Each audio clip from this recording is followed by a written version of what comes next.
Ready to survive and advance on the Grueling Truth Sports Network. Survive and Advance is brought to you by MyBookie.ag. To get up to a $1,000 cash bonus on your first deposit, go to thegruelingtruth.com, click on the MyBookie.ag banner at the top of the page, and that'll take you there. I am your co-host for Survive and Advance, Mike Goodpaster, and right now I would like to welcome in my co-host, member of the Indiana Basketball Hall of Fame, 1981 national champion, and a man knows that it's, you should be nice until it's time not to be nice. Help me welcome to the show, Roadhouse fan, Steve Risley. How you doing, Mike? Another good day to be alive, isn't it? Every day is a good day to be alive because the opposite of that's no good at all. All right, so we've got a special guest again today. He's been on, I think, at least once with us before. Help us welcome from Maxx Branding and Management, Max Lepselter. How you doing, Max? I'm doing good, guys. Thanks again for having me. All right, so you want to go through and just real quick summarize what you guys do at Maxx Branding and Management? Yeah, of course. Full service, off the field, professional sports agency. We handle all our clients' business management, marketing, endorsements, anything related to their off the field branding, aside from the NFL contractual side, top to bottom. We work with mainly NFL players, but starting to really scale into other sports. And, our main objective is to cultivate long-term opportunities for our clients that they can be involved with for the duration of their careers and beyond. All right. So Max, go ahead. I got a question. Tied to that before we move on into the draft and things like that. Do brands come to you, or do you go sell your players to brands? I mean, how do you match it up? Because you see certain guys that advertise a lot, and you see certain guys who are star players that don't advertise a lot. So do they seek you out more, or do you go seek them out and then try and match them up? It's a combination of both. I think that obviously we know blue chip caliber players on the national scale, whether they're statistically at the top, at their position group, or they're playing for a national team. Obviously, you see a lot of these guys getting the, we'll say, national opportunities. But for us, obviously, like anything else in life, it's based on your relationships. So we've really tried to curate a ton of relationships in just about any industry you can think of, so we can position our clients to be on the forefront of any potential opportunities that may align with their brand. But also, of course, we're doing a ton of outreach, trying to create new relationships and work with new brands, businesses, and again, just kind of building their portfolio. What percentage of income for an athlete comes from the branding, stuff like that? You say let's just take Andrew Luck, because he's my quarterback of the Colts. What percentage of his salary is related to somebody as a branding thing with Andrew Luck? And I really don't see a lot of Andrew Luck branding. And Peyton Manning is probably the biggest one where you see a ton of. But what percentage really do you try and reach for when you say we want to make this much money for your branding versus what your income is? It all depends on who the talent is, and you got to be realistic. So when you're talking about Andrew Luck, who, the first overall pick, quarterback in the NFL now, a top, when he's healthy, has been a top 7, top 8 quarterback annually. A guy like that, he's going to make well into the heavy 6 figures, if not into the 7 figures from endorsements. Rob Gronkowski, who, arguably best tight end of all time, he's been, when he's healthy as well, most dominant tight end over the last 10 years and change. When for him, based on he was making X amount on the field, I want to say between anywhere from 8 to 15 annually once he got his after his rookie contract. And for him, he was making well into the 7 figures off the field. So it all depends on from a talent standpoint, but I don't only view it as what we're bringing in from branding, activations, and everything off the field from a marketing opportunity, because also as a business manager and having the relationships I have and the network in place, I'm able to position these guys where they're able to get involved in other business ventures that might be even more lucrative based on the fact that, hey, even though he's we'll say a certain guy could be a blue chip not blue chip, we'll say a B plus level guy, just under the Pro Bowl type caliber player and not a national recognized name. How much money can you truly bring in, especially when there's 1,500 NFL players and their social media presence aren't as strong as guy like in the NBA. So from a pure marketing and endorsement standpoint, you got to be very realistic and transparent with the client on what they can really gain access to in terms of those activations. And then from there, create the opportunities based on their interests and based on other factors to kind of bring in other means of income beyond the standard marketing that I think there is really a misconception about. Yeah, okay. And in the NBA, and Mike, I'll shut up after. I don't care, Steve. As long as you're asking good questions, I'll let you continue. Go ahead. I'll mute you if you start to suck. Does every NBA or NFL player get shoe money? Do they still do that? I mean, I know in my day, shoe money was always a big thing. So NBA does NBA shoe money. Yeah, NBA does shoe money. I know. Yeah. Yeah, of course. I apologize to cut you off there. NBA absolutely still does it for most of their guys, and the NFL, it's a very unique dynamic. So a lot of these companies think about like a Nike per se. Odell Beckham, who is the highest paid Nike athlete annually, 5-year, $25 million cash deal, which sounds great. But then when you go look at it, NFL, for the NFL, correct. Yeah, because Tiger makes a hell of a lot more than that. Well, that's what I'm saying. I'm talking, and that's my point. Over 5 years, $25 million it's not that crazy when you got a guy. Figure Odell is top 3 receiver in the NFL. He's the top 10 most recognizable name in the NFL, and you got a guy like maybe a Kyrie Irving who's probably making close to that annually just from Nike, yet alone on a 5-year deal. So the NFL and NBA, the parameters in terms of their major deals when it comes to the shoe apparel deals, very different. And that's why I think you're seeing a lot of guys really shift more into it. I see a lot of guys shifting into Adidas just based on not only, I think, the opportunity for content creation, but I truly see whether it be Patrick Mahomes you saw, Aaron Rodgers, Von Miller, you see a lot of these guys really shifting towards Adidas. And to be honest, it could be, each company could be more lucrative than other based on their focus.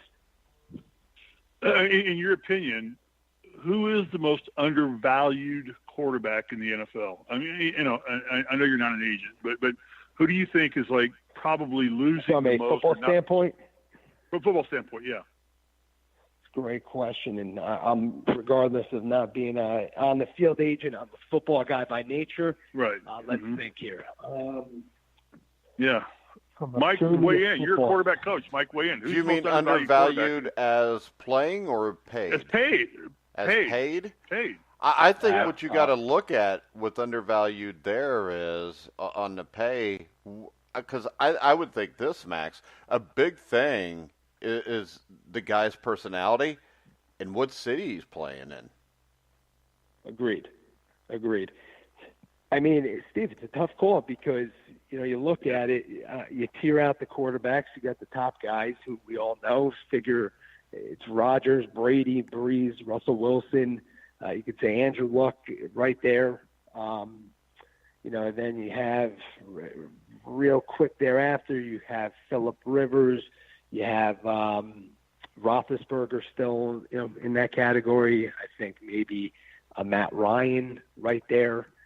Who are we missing? Obviously, Mahomes is right now in tier 1. But based on that and based on what these guys are making, I mean, who would you say is truly being underpaid that's performing at an elite level? I mean, I would say Patrick Mahomes because he's a young guy on a rookie contract still. Rookie contract. Somewhat, I do agree, but again, I think I would like to see Mahomes do it for another 1 to 2 years before giving him substantial money. Don't get me wrong; what he did last year was what I'm saying is, for the money he made and the performance they got, he would be undervalued money-wise. And I don't think that I would give him a huge contract right now either. But if he has another 2 years like this, I'm sure he's going to be pulling a midnight deadline on the Chiefs. 100%, and at that point, understandably so. But you gotta do it for a few years before you're getting crowned and making that sort of money. Which is why I think Russell Wilson was deserving of what he's received, given the lack of offensive talent around him for the duration of his career. I think due to his statistics, as well as even more so just from a pure winning standpoint. Russell Wilson is a born winner. That's ultimately what it comes down to. And, I think based on where the QB market has ballooned to, he's making a fair number, and he deserves to be right there with the top 3 highest paid guys in the NFL, and now obviously the highest. Don't you think that all these quarterbacks should thank Kirk Cousins? Without a question. They should kiss the ground he walks on. He would be the most overvalued quarterback. That's an easy one, I think. Right. Yeah, well, let's go right to that then. I think there's a lot of those. Yeah, Russell Wilson signs the most lucrative contract in the NFL. I think, $65 million of it is guaranteed, I believe. I've seen 65. I've also seen $140 million with $107 million guaranteed. So he's somewhere in between there. So is he worth that kind of money, really, truthfully, without having a solid team around him? How about this, though? Let's look at it like this. Even without a solid team around him last year, they made the playoffs. And the thing is this. What happens to that franchise if they let Russell Wilson go? You don't have a replacement for him yet. If you draft a replacement, that's a crapshoot completely. More guys fail than succeed, and you're probably not, unless you trade him for a Derek Carr. But you don't know if the Raiders will do that, because I think the Raiders have spent so much money they may not have the cap space to do that now.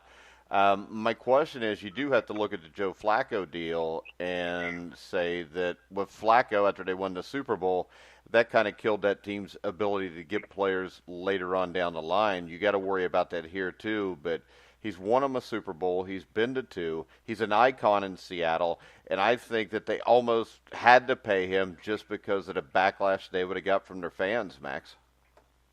I definitely agree. And the Joe Flacco scale is always an intriguing, interesting topic because, good heart. I know he's a good guy in the locker room, but the reality is he reminds me a lot of an Eli Manning. At least Eli had 2 Super Bowl rings, because when it's all said and done, how many times can you truly say that Eli Manning at any point in a regular season during his 16, 17-year career was even remotely a top 10 quarterback?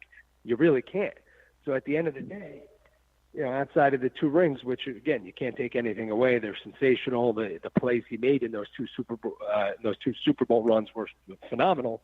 But at the end of the day, from a regular season standpoint, consistency standpoint, he's been a relatively below average quarterback, and I think Joe Flacco has been the same. That playoff run when they won that year, he was unbelievable, and you can't take that away. But beyond that, what has Joe Flacco really done, throughout his career? Well, since we mentioned his name, let's bring it up. I on Twitter, and Twitter is like hell. You kind of deal with it, and you don't believe it. But I saw something on Twitter that said Eli Manning may be trying to get, or maybe going to the XFL.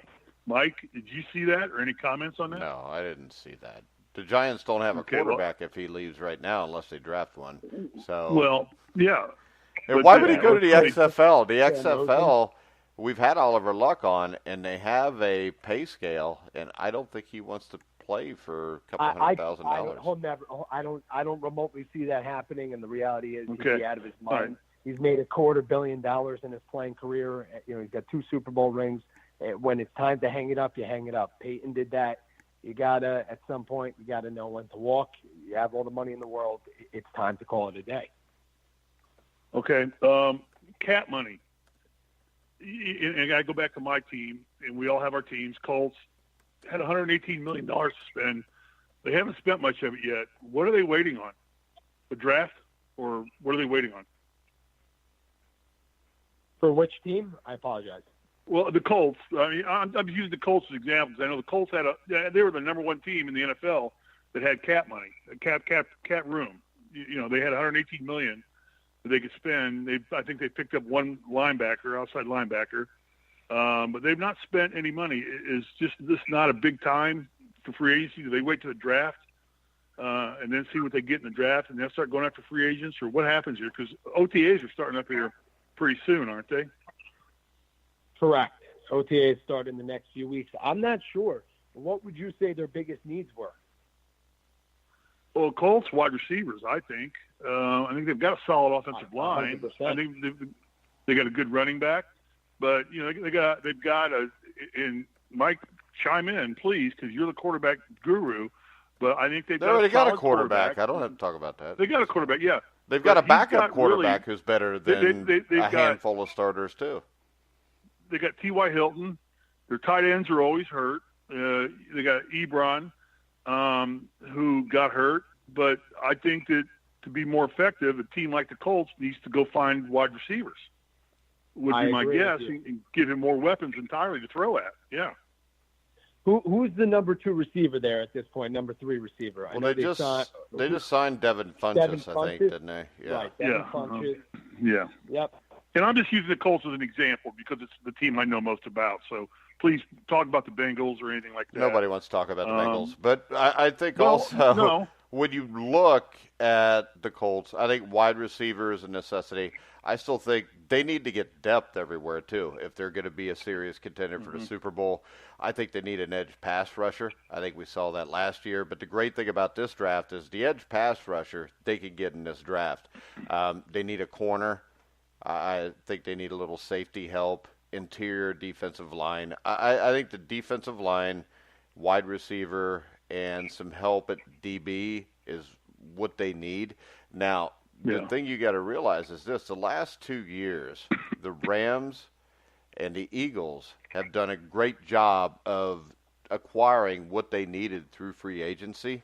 But I think if you look over the past 20 years, usually teams, the Dolphins are a recent example of a few years ago where they tried to buy it. It usually doesn't work out. I think the Colts are really smart here. I think that they're probably going to win the AFC South. I think they're the best team in the South. And with this draft, if they draft well like they did last year, you remember in the 3rd round they got Darius Leonard, who was the best rookie linebacker in the draft. They picked up Quentin Nelson with like the 6th pick. I think he was the best rookie in the NFL last year. I mean, he plays guard, so he doesn't get the credit. But when you look at this, if they continue to draft well, that's how you win. I mean, more often than not, when you're shooting and, overpaying for 5 or 6 guys in free agency, it usually doesn't work out. I think the draft is the way to go. I think the Colts are being really smart about this. And 2 or 3 years from now, you're going to have a team that can go to the Super Bowl. All right. I agree with you. Cardinals are drafting number 1. What do? Do they take Bosa or do they go for Kyler Murray? Who you asking? The Cardinals? Yeah, the Cardinals, Arizona Cardinals. What I say? That's a tough call, honestly. I think that obviously Rosen struggled last year, but I don't know. There was no consistency in that organization. That was a tough spot for him.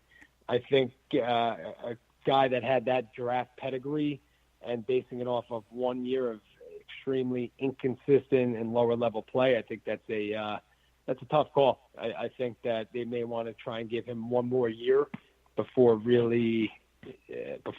closing the door on that draft pick. But at the end of the day, if you think Kyler Murray's a transcendent talent, then you got to do what you got to do. I don't know if I don't know if it makes sense for either side yet. Well, Mike? You already know my opinion of Josh Rosen. I think coming out of college, it was stupid to draft him in any round. I don't think the kid's footwork's good. I don't think he reads a defense well. If I'm Cliff Kingsbury runs the air raid with the fullback and the tight end, which Lincoln Riley runs at Oklahoma. It's the perfect place for Kyler Murray. The only problem is, in the end, Cliff Kingsbury is a coach that is going to take cell phone breaks every 20 minutes, so I don't think it matters what in the hell the Cardinals do. They're not going to win any games. Just my opinion. I mean, I just think it's a disaster over there. Yeah, he's like, a substitute teacher, and the inmates are going to run the asylum in Arizona, I think. And that's not to say they're all inmates because we know that that'll get me in trouble. But I'm just saying Cliff Kingsbury is not going to work out. Who are the hot free agents that are out there that teams want to be looking for right now? Free agents? I don't think there's any hot free agents, or they'd already be signed. Well, okay, so there's nobody really that's desirable left. Well, there are, but they're all older guys, and you just bring them in if you absolutely need them. I think. Max, you agree or disagree?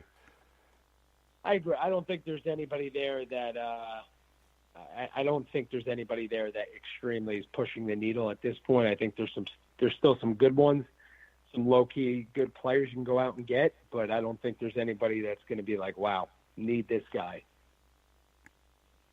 Who got the best deal with Odell Beckham? Did the Giants dump him and get rid of him? They were paying him too much money? Or did the Cleveland Browns get, a weapon? Wait, did you say who got the better of that deal, Giants or Browns? Yeah, who got the better of that deal? The Browns, 1,000%. I don't remotely think the Giants got anywhere near what they should have gotten for a player. Well, they got rid of his money. They got rid of his cap. I think they got rid of the problem in the locker room. That's partially, but giving an extension to Sterling Shepard, bringing in Golden Tate, I don't know if either of those guys combined are worth what Odell is on the field. And I think the reality is there's somewhat of a misperception and somewhat of a reality in terms of what he is in the locker room. I personally, I truly think that he was probably just fed up with the fact that based on not being able to win, based on having the skill set he has and having to waste another year or so of his prime with a terrible situation that the Giants currently have. I think for him, he was probably just fed up and said, you know what, at this point, you guys want to sit there and say you're better off without me, then get rid of me. I don't think he was truly a cancer in the locker room like some of these other situations. I think this, if Tom Coughlin was still there and would have got rid of him, I would have thought that more, if you know what I'm saying. I just don't think that they got enough for a guy that's one of the top 3 receivers in the NFL. If he truly was a cancer, it'll show itself when you put him with Landry in Cleveland, I think. Yeah, agreed. And it's possible it is, because this is the Cleveland Browns, and no matter how good they look, things are going to go bad for them. Typically the way it goes. Yeah. But I think I don't know. I think Cleveland's going to be good this year. The Giants traded Olivier Vernon for Kevin Zeitler or Olivier Vernon. I think that's a good sign. They let Landon Collins leave in free agency. Yeah, and I think the Giants' problem is this. I think Eli Manning is better than what you give him credit for. I think he is stuck with a front office that is constantly missed on offensive lineman draft picks like Eric Flowers. And it's hard to be. It's hard to be a good. Set the franchise back year over year. Yeah, and I mean the thing is this: I think if Eli Manning would have been somewhere else, he would have been winning all those times. But I mean, they've stuck him in a bad situation. Beckham was in a bad situation because if Manning doesn't have an O-line, he doesn't have time to throw it to Beckham. Now I think they've went a long way to fixing the offensive line with Silver and last Eli's year. Never been a big athlete either. Yeah, so you've got to give him time. I mean, Tom Brady's not a big-time athlete, and he's a big-time quarterback. And when you look at it, the year they lost to Denver in the playoffs, it wasn't because Peyton Manning outplayed Tom Brady. It's because Tom Brady's offensive line couldn't protect him, and he still almost figured out a way to win the game. Couldn't agree more. And then the next year, they bring back the guy that was the offensive line coach that retired. They signed a couple offensive linemen. And the Patriots' offense was fixed, and they've been to the Super Bowl every year since then. But, Max, did you have to take off, or are you still good? I got 5 more minutes. Okay. Go ahead, Steve. Keep going. I'm done with questions. Steve, my what do you mean you're done? I've asked questions. Your turn to ask questions, Mike. I don't have any questions. I just have answers, Steve. Good way to put it. I have no more questions. All right. I don't know what else we could cover. All right. So what about this, Steve? I'll ask you one. With the Colts, they got Jacoby Brissett as the backup quarterback. Does the fact that do you think anybody is interested in bringing him in as a starter? And if you do, does the fact that the Colts have kept Brissett around tell you that maybe they're still not 100% sure about Andrew Luck's arm? No, I think they're solid with Andrew Luck. I think he came on strong, but I wouldn't. If you got a Jacoby Brissett on under contract, you got him as a backup. Leave him there unless you can get value for him. But I don't think you'll get what he's worth. I don't think Jacoby Brissett's a starter in the NFL. He didn't do well when he was with the Colts as a starter. I thought he did great with the Colts. He had nothing around him, Steve. Right. I get that. But I don't think it's a question of Andrew Luck. But to have a backup quarterback, it's kind of like what Philadelphia did with Foles. It's like, God, you got that guy back there. Why do you want to give him up? Because Carson Wentz is injury prone. I mean, when's the last time Carson Wentz played a full season?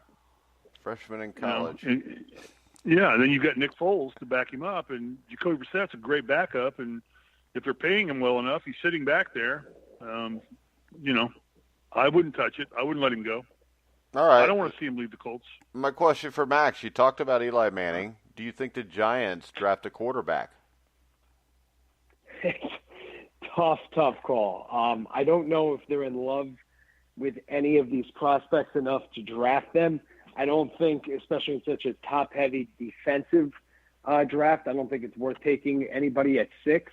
And at 17, I don't know what you're still going to have left, maybe a trade up at that point, but I don't think it's worth taking anybody at 6, given the other needs that they have on the defensive side. And the reality is we all know next year is going to be another really top-heavy quarterback draft, so I don't think it's worth forcing. What about a guy like Daniel Jones?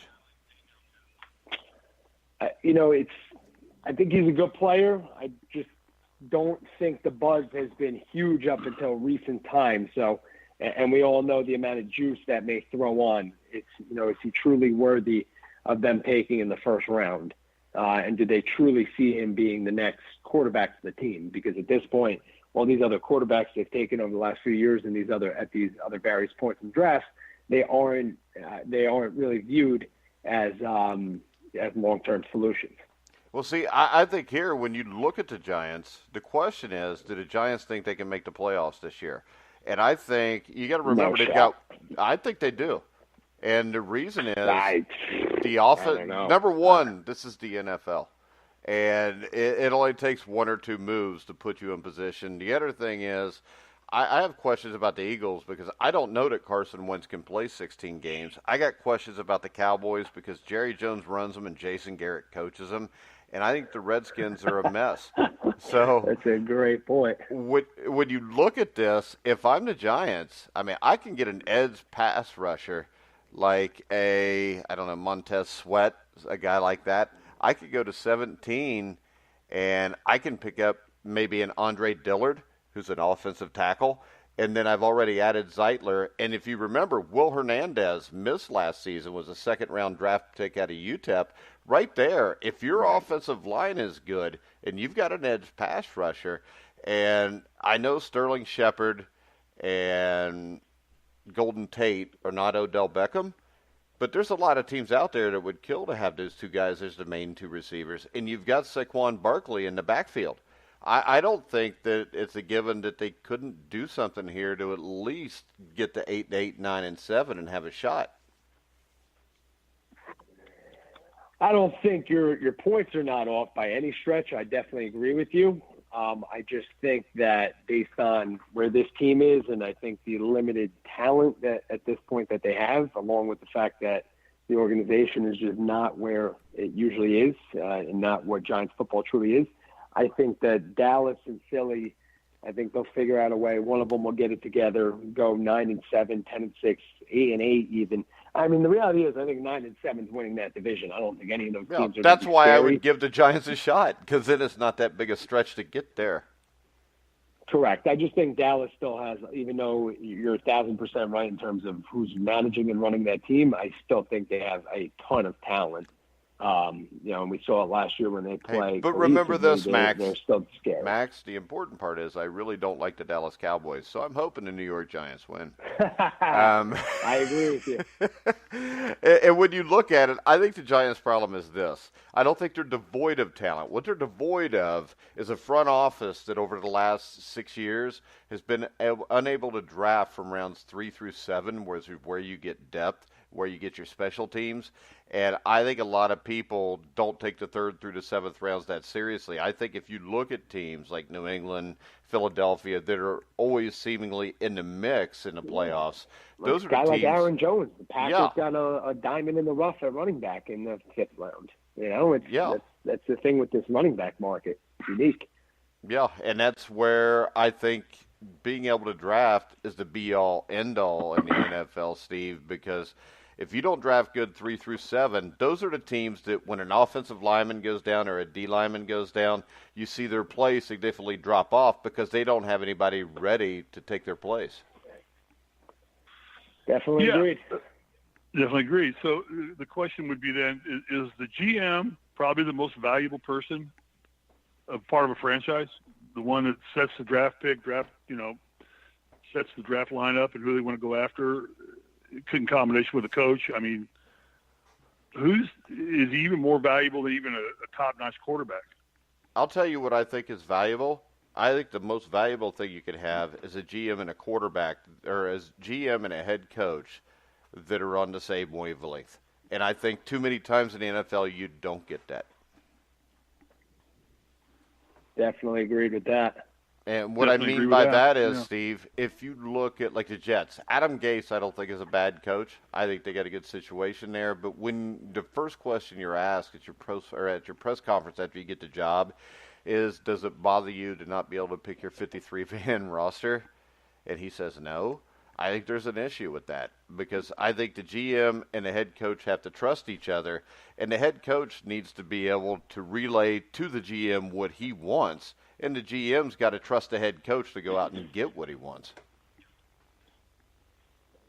There you go. And I think that was a brilliant statement, and it's a good time to end the show. Yeah, I'm done. I'm out of questions, guys. But, yeah, and I know Max has got to go. But, Max, as always, it was great having you on the show. Appreciate you guys. Have a good one. Talk soon. All right. Thanks a lot, Max. All right, Steve. We're going with a short show today because Steve Risley's been sick. And when Steve Risley's sick, I mean, that's, there's a lot of crying and whining going on there. So, I mean, it's just like, I call him and he goes, I've been up all night. I'm sick. And, then he tells me that he wasn't prepared for the show. Steve, I didn't know you were ever prepared for the show. And you know what? You weren't prepared today, and everything went great. I thought you asked some really good questions. Max, I think, is a great guest. I would suggest everybody go to @MaxBranding to check out Max on Twitter. He works with a lot of current NFL players. We've had a lot of them on separate shows over the last year, and hopefully we can get some on over the next year, especially in the next few months. I know he's got a few guys that will be in the NFL draft, so maybe we can get one or two of them on after they get drafted. But, Steve, as always, Max was a great interview. There you go. That's what we do, the grueling truth. All right, guys. We are going to go ahead, and we are going to wrap the show up for today. I want to remind everybody, you can hear me and Bobby Sheridan on the Sheridan Report at 2 o'clock, where we will pick all the top plays, Major League Baseball, NBA, and hockey. And, Steve, if you didn't know it now, I am probably the greatest hockey prognosticator in the history of Western civilization. Good for you. It's shocked me too. But make sure you check out the Sheridan Report at 2 o'clock. Make sure you check out our sponsor, mybookie.ag. Check out Max at Max Branding. We will be back tomorrow at noon. And hopefully we could get Bobby Sheridan and Cole Hanna on to talk a little NBA playoffs, a little update there. And then Sam McGinnis will be on to talk a little NHL playoffs, which I know Steve cannot wait for. Steve loves talking hockey. No, hockey's actually a great sport, Mike. I mean, it's probably you don't watch most fun it though. Sport to watch. You were watching Days of Our Lives or Young and Restless or whatever. Young and Restless. Yeah, well, no, I don't watch it, but it's I mean, they're always sold out. Hockey's always sold out. You can't get a seat in a stadium. They pack everything in. I think they're on NBC Sports Network, NBCSN. They're on like 4 different channels, I think. Are they? Yeah. Yeah. Drives me nuts trying to find the game because I was trying to find the Columbus game last night, and I figured out I think it was on like NBC Sports Network or CNBC. I don't know what the hell it was on, but I found it, and that's all that matters. There you go. But all righty. All right, guys, and at 11 o'clock tonight, me and Jeremiah Pricer will be back with Inside Boxing Daily. Make sure you check us out tonight. And like I said, tomorrow, back here with Survive and Advance at noon, talk NBA, to talk NHL. And then, of course, we'll be ramping it up to talk about the NFL draft. It will be up next Thursday night, which we will have a live NFL draft show on. So we're going to go ahead and wrap it up. I want to remind everybody, you can hear us on iHeartRadio, iTunes, Spreaker, Stitcher, Spotify. Wherever you find sports podcasts, you'll find The Grueling Truth. So for Max Lepselter, Steve Risley, I'm Mike Goodpaster. You've been listening to The Grueling Truth, where the legends speak.